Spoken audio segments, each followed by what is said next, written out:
Bonjour, je suis le professeur Deltan, je vais vous parler d'encéphalopathie hépatique. Alors, l'encéphalopathie hépatique, c'est un syndrome neuropsychiatrique qui survient dans le cadre d'un dysfonctionnement du foie, qu'il s'agisse d'un dysfonctionnement aigu ou chronique, ou bien lorsqu'il existe un volumineux shunt portosystémique. En pratique, elle est souvent observée chez un patient porteur d'une cirrhose. Or, la survenue d'une encéphalopathie a indiscutablement une valeur pronostique défavorable dans l'histoire naturelle de la cirrhose, puisque un an après son apparition, plus de la moitié des patients sont malheureusement décédés. D'un point de vue clinique, toute une série de désordres neurologiques d'intensité variable peuvent être observés en cas d'encéphalopathie hépatique, et les plus caractéristiques sont ceux en rapport avec une altération de l'état de conscience.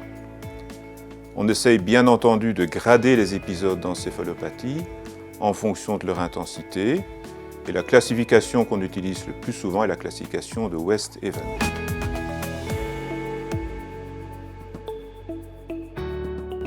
Elle distingue 5 stades qui vont de 0 à 4. Le stade 0, il n'y a pas d'anomalie clinique. Le stade 1, il existe des troubles modérés de l'attention. Le stade 2 est caractérisé par l'apparition d'une désorientation spatio-temporelle. Au stade 3, il existe une confusion ou une somnolence, et le stade 4, c'est le coma. Le principal défaut de cette classification réside dans le fait que le stade 0 est hétérogène, car il comprend des malades sans encéphalopathie et d'autres malades avec un degré d'encéphalopathie minime. C'est pourquoi de nouvelles classifications ont vu le jour, et on parle maintenant volontiers d'encéphalopathie cliniquement évidente ou non cliniquement évidente. Les épisodes d'encéphalopathie non évidente cliniquement correspondent au stade d'encéphalopathie de grade 0 et 1 de l'ancienne classification, alors que les épisodes d'encéphalopathie cliniquement évidente correspondent, eux, au stade d'encéphalopathie de grade 2 à 4 de la classification de West-Even. Et la distinction entre les stades d'encéphalopathie non cliniquement évidente et les stades d'encéphalopathie cliniquement évidente est facile, car elle repose principalement sur l'existence d'une désorientation spatio-temporelle et ou d'un astérixis. Toute la difficulté réside bien sûr dans l'identification de cette encéphalopathie hépatique non cliniquement évidente, puisque par définition, les malades qui en souffrent ne présentent pas de symptômes particuliers. On doit alors avoir recours à des tests très sensibles, et les plus utilisés sont les tests psychométriques et les tests automatisés. Les tests psychométriques sont des tests de connexion de symboles, des tests d'attention, de précision, qui vont évaluer le ralentissement psychomoteur et le déficit attentionnel des patients.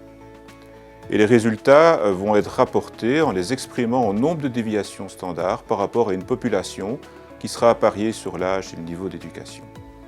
La réalisation de ces tests est assez facile, mais ils sont consommateurs de temps et une batterie complète de tests prend certainement une demi-heure.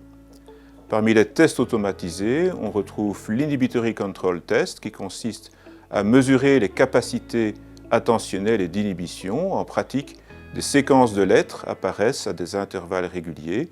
Il est demandé aux patients de signaler la présence de certaines séquences, ou plutôt de ne pas en signaler d'autres.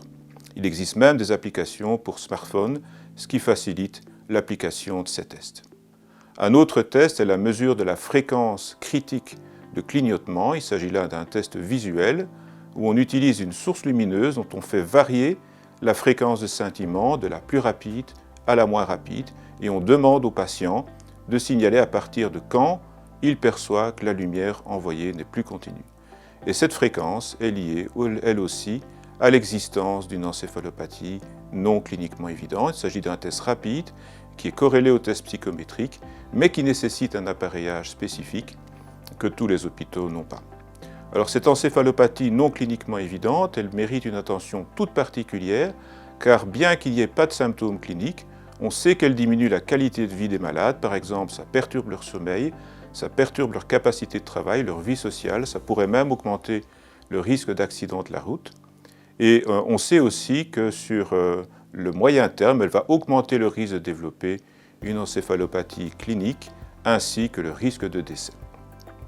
En ce qui concerne le diagnostic d'une encéphalopathie, la toute première démarche repose sur l'interrogatoire et sur l'examen clinique du patient, mais aussi sur l'interrogatoire de l'entourage, car celui-ci peut apporter des informations très utiles de ce point de vue, et une attention toute particulière doit être apportée à l'inversion du rythme nictéméral, qui constitue souvent une manifestation très précoce de l'encéphalopathie hépatique.